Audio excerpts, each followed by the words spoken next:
룻기 2장 1절에서 13절 말씀을 중심으로 이삭 줍는 시대라는 제목으로 함께 하나님의 말씀을 나누겠습니다. 제가 이삭 줍는 시대라고 붙인 이유는 룻기서를 보통 우리는 효도에 대한 얘기인 룻이 나오미에게 한 이 효성에 대한 얘기를 통하여서 어버이 주일에 자주 들을 수 있는 그러한 내용입니다. 그런데 이제 코로나 바이러스를 지나면서 이 말씀이 또 새로운 각도에서 보여지기를 시작합니다. 평소 같으면은 우리가 풍성한 결실을 거두는 시대라고 볼 수도 있어요. 그러나 지금 코로나 시대 때는 이삭을 줍는 시대가 아닌가 하는 그러한 관점에서 보여지기를 시작했습니다. 이삭을 줍는다 하는 것은 이스라엘 백성들은 고아, 과부, 나그네 스스로 먹고 살 수 없는, 스스로 보호받을 수 없는 사람들을 위하여서 밭에 추수를 할 때 이삭을 좀 떨어뜨려 놓습니다. 그것을 주어서 먹게 하시는 그러한 방법이죠. 오늘의 시대는 이렇게 이삭을 줍는 시대가 아닌가 생각이 되어져요. 코로나 바이러스가 벌써 1년이 가까워 오고 있습니다. 상당한 위협을 우리에게 주고 있어요. 첫째는 뭐니 해도 생명의 위험이죠. 그리고 우리 모두 경험하고 있는 경제적인 위협이죠. 그리고 이러한 것을 통하여서 우리에게는 정말 심리적인 불안이라고 하는 것을 경험하게 해요. 앞으로 얼마나 더 오래 갈 것인가, 이런 불안한 마음들이 우리를 우울하게 하기도 하죠. 사회적 거리두기를 통하여서 그동안의 우리의 교제의 관계망이 끊어지게 되고 고립화되는 그러한 느낌을 가지게 되어집니다. 그래서 새로운 말로 코로나 블루라고 하는 말이 나와요. 코로나 우울증이라고 하는 이야기죠. 보통 두 가지로 반응을 합니다. 첫 번째는 이런 것을 통하여서 이제 막다른 골목에 이르렀구나 하고 생각을 하고 그렇게 살아갈 수도 있습니다. 또 한 가지 반응은 이것을 통하여서 내가 좀 더 신앙적으로 깨어있고 신앙적으로 하나님을, 말로만 듣던 하나님을 눈으로 뵙는 좀 더 신앙의 인격, 이것이 깊어가는 기회가 되었으면 좋겠다 하시고 그렇게 살아가시는 분들도 계십니다. 결국은 어떻게 대처하느냐에 따라서 결과는 완전히 달라지게 되어집니다. 오래전에 여러분들과 함께 나누었던 이야기 중에 빅터 프랭클이라고 하는 사람 이야기가 있습니다. 이 사람은 폴란드의 나치 수용소에서 살아남은 생존자입니다. 그분이 이제 나치 수용소에서 이렇게 보니까 일을 시켜 먹을 수 있는 가치가 없는 사람, 아픈 사람, 그리고 노약자 가차없이 가스실로 보내는 것을 보았습니다. 그래도 건강한 사람은 써먹을 때가 있으니까 살려두는 거죠. 거기서 그가 발견한 것은 다들 똑같이 노동을 하는데, 그리고 저들에게 돌아오는 배급의 그 식량은 아주 작은, 아주 최소한의 양인데 거기에서 나누어서 자기보다가 더 어려운 사람, 힘들어하는 사람에게 나눠주는 사람을 보았습니다.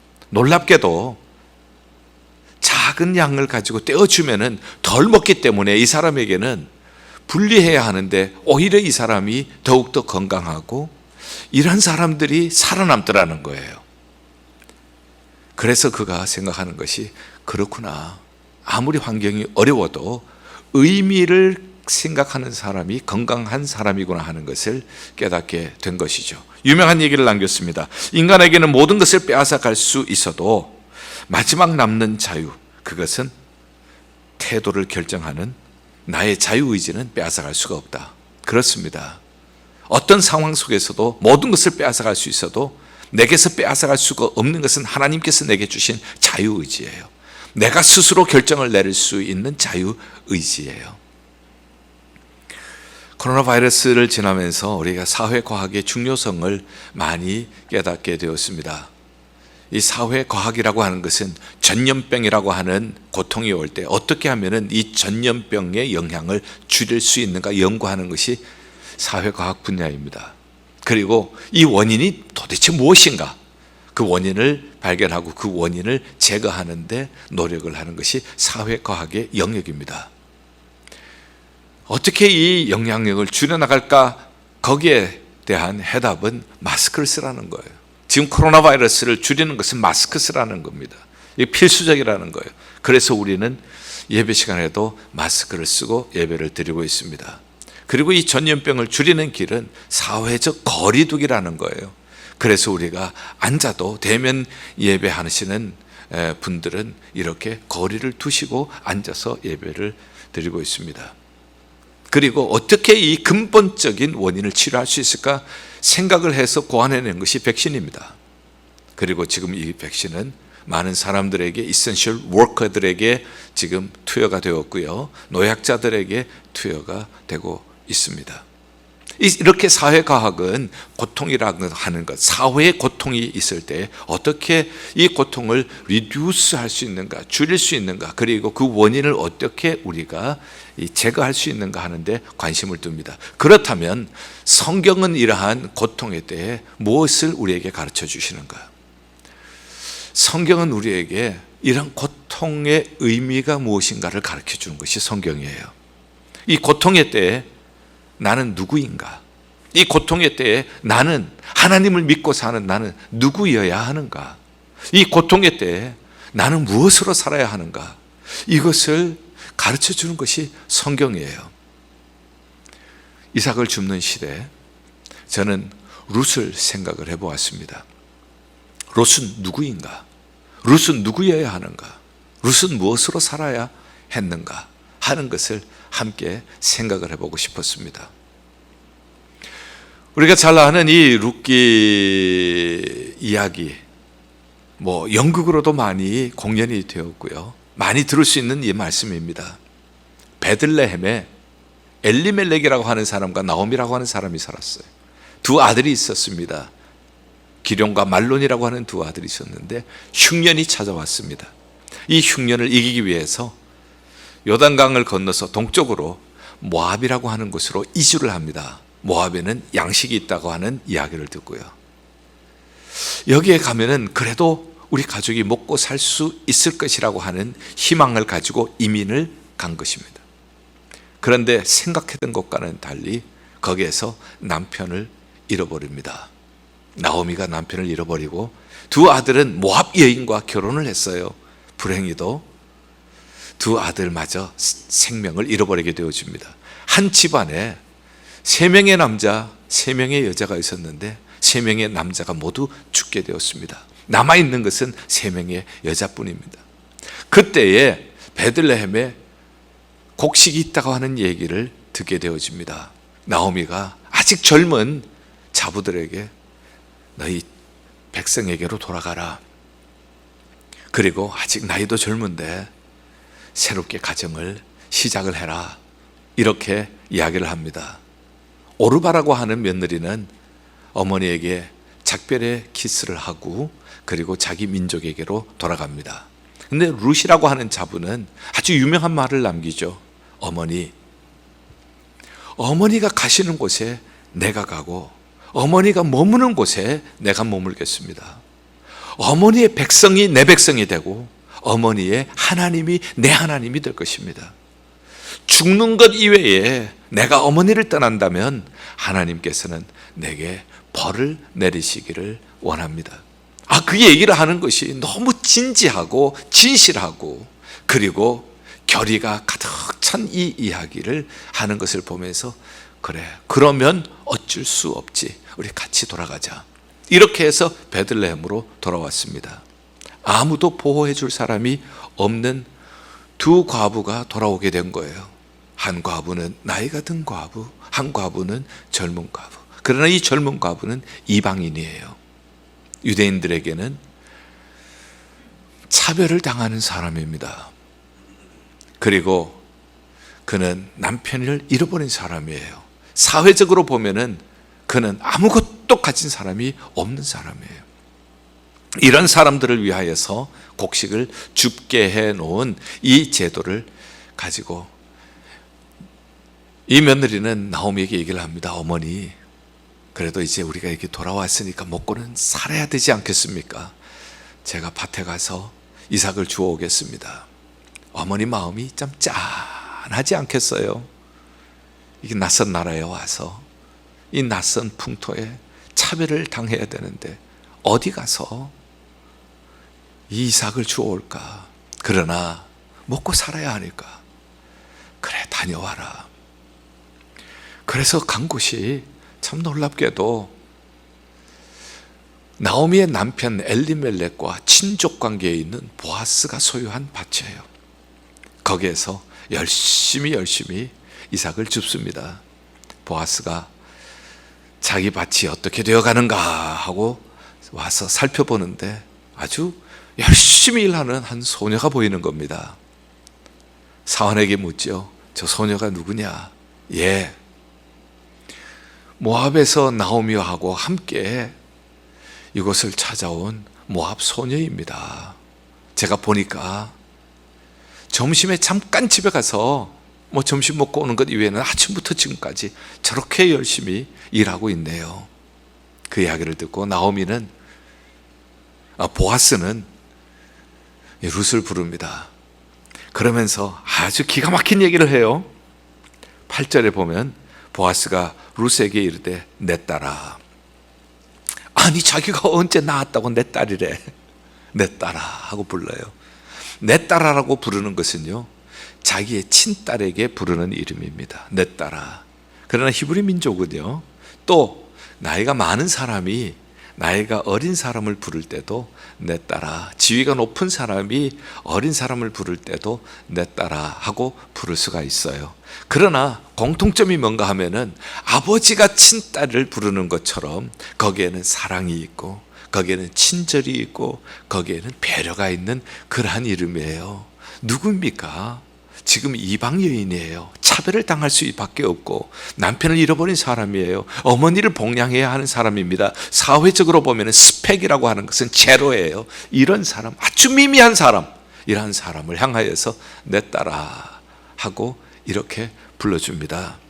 그리고 다른 밭으로 가지 마라, 여기서 떠나지 말라, 마음껏 주어라 하는 얘기죠. 다른 밭에 가지 말라고 하는 것은 여기서 줍다가 모자라면은 다른 밭에 가서도 주어야 되는 거예요.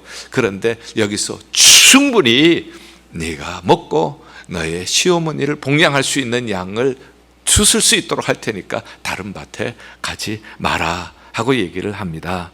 그리고 또 9절에 보면은 이 소년들에게 내가 얘기를 해서 명령하여서 너를 건드리지 말라고 했다. 소년들은 추수 때가 되면은 이 곡식을 베어야 하니까 힘든 일을 소년들이 해요. 그리고 그 전에 8절을 보면은 소녀들과 함께 가라. 소녀들은 아마 고용이 된 이 소녀들로서 이 벤 것을 이송하고 이렇게 나르는 일, 비교적 힘이 덜 드는 일을 하는 그 소녀들을 얘기를 하는 것 같아요.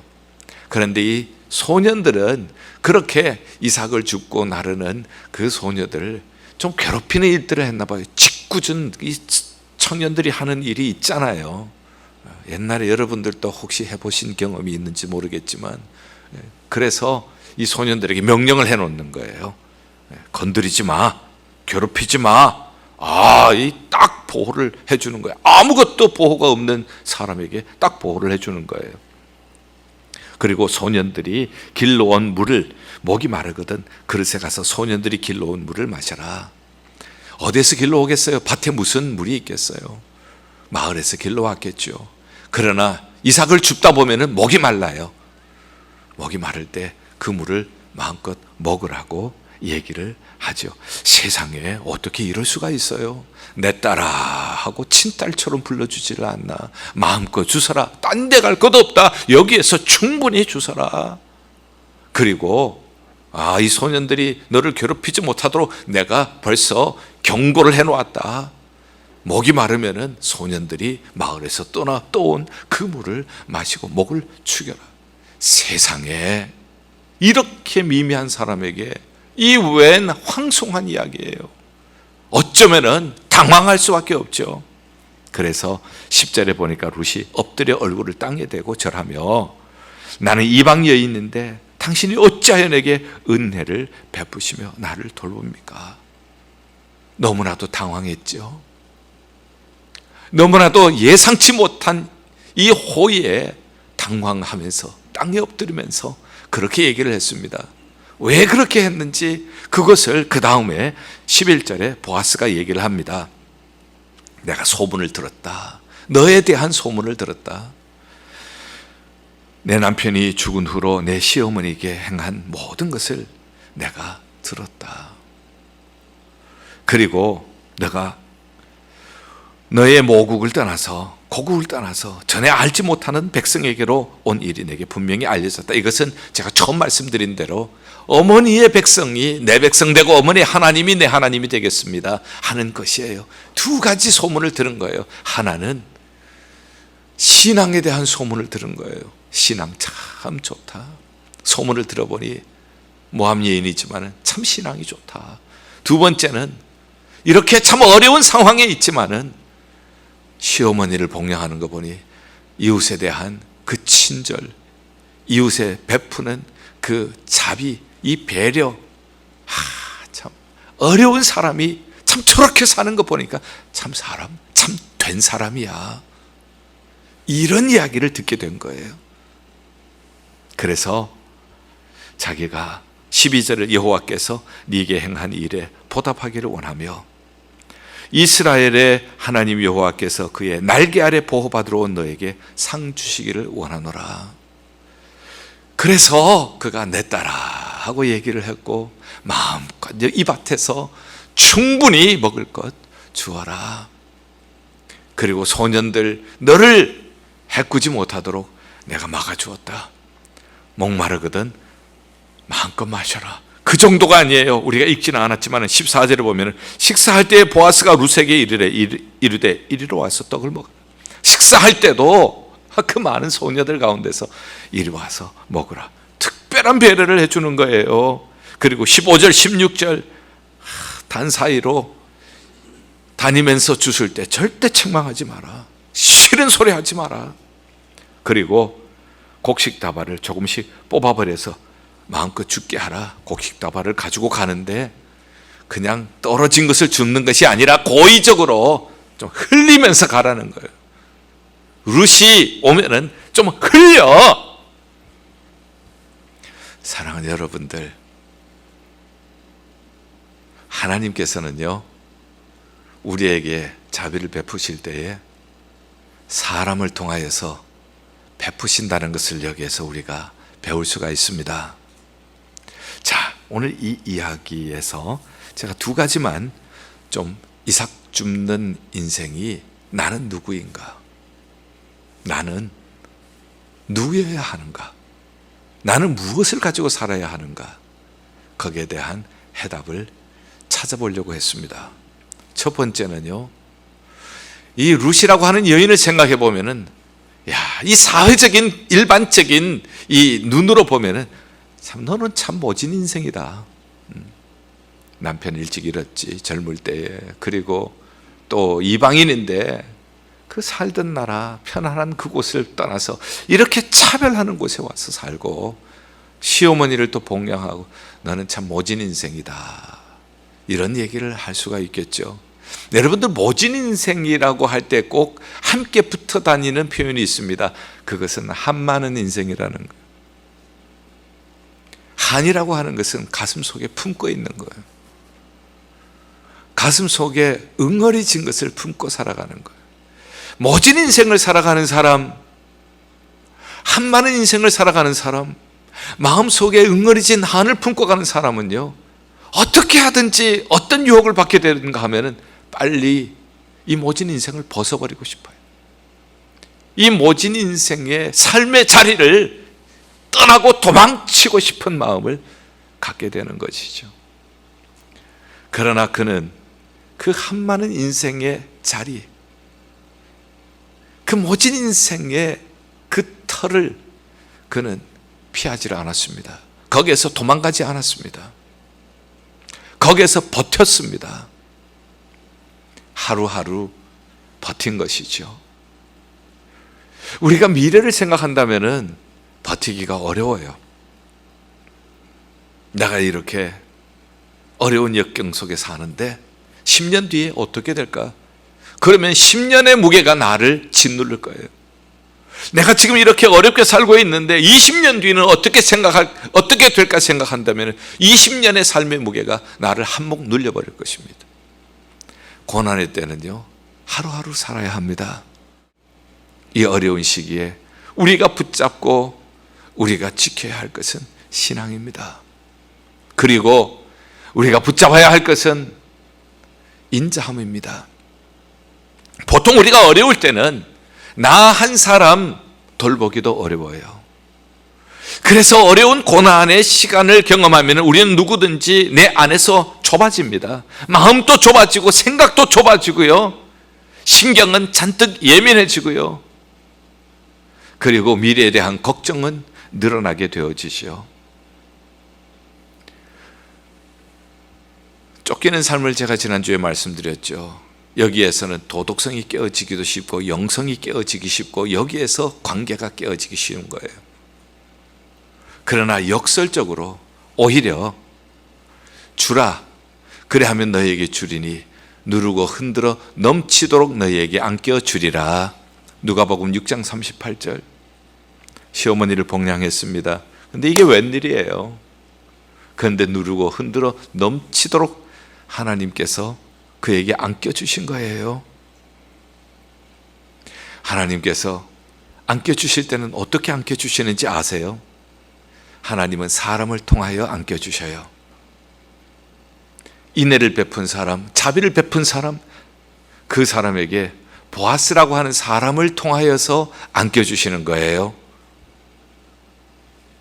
아무런 보호막이 없는 가운데 내 딸아 하면서 하나님께서 말씀해 주시는 거예요. 하나님께서 아무리 어려워도 하나님을 의지하고 이웃을 향하여 자비의 손길을 펴고 나보다가 더 어려운 사람을 생각하면서 친절을 베풀 때 하나님께서 내 딸아, 내 아들아, 하나님께서 말씀해 주실 것입니다. 그리고 하나님의 은혜의 날개 아래 품어주실 것입니다.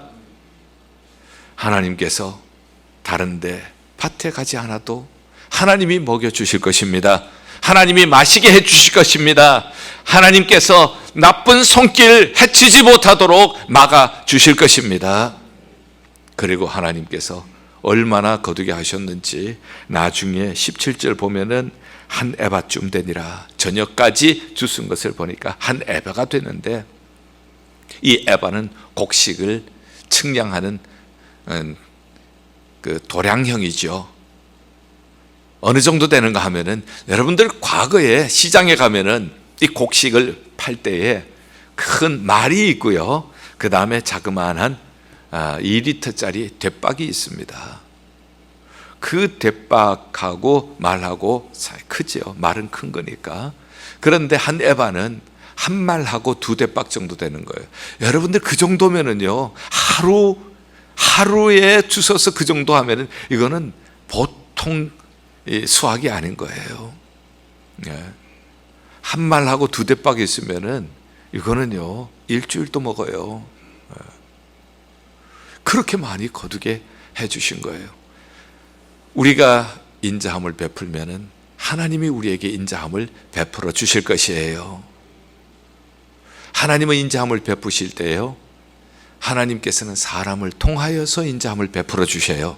내가 상상할 수 없었던 사람, 그 사람을 통하여서 하나님 대신에 내 딸아 하는 음성을 듣게 하시고, 하나님 대신에 마시게 해주시고 먹게 해주시고 하나님이 보호해 주실 것입니다. 잠언 19장 22절에 이런 말씀이 나와요. 사람은 인자함으로 남에게 사모함을 받느니라. 사람은요, 어려울 때에 인자함을 베풀면은 평소보다 풍부할 때보다 더 그 인자하심이 감동이 되는 거예요. 사람은 인자함으로 남에게 사모함을 받느니라. 어렵다고 더 움츠러들면은 그만 점점 더 사람으로부터 교제가 멀어지는 거예요. 어렵다고 힘들다고 더 그냥 짜증내고 더 자기만 알고 더 이기주의로 살고 하면은 더 외로워져요. 더 친구를 잊어버려요. 그러나 어려운데, 저렇게 어려운데, 자기도 힘든데 저렇게 시어머니 봉양하고 저렇게 인자를 베풀구나. 그 인자함으로 사람에게 사모함을 받아요. 사람에게 감동을 주는 거예요.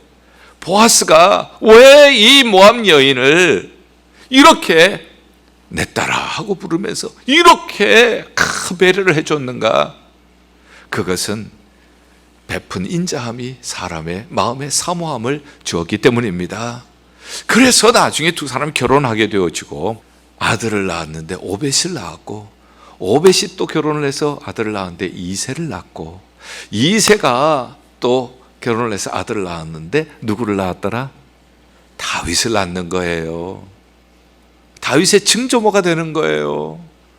다윗은 예수님의 조상이에요. 마태복음에 예수님의 족보에 이 룻이 당당하게 들어가는 거예요. 자기가 이삭을 줍던 가난했기 때문에,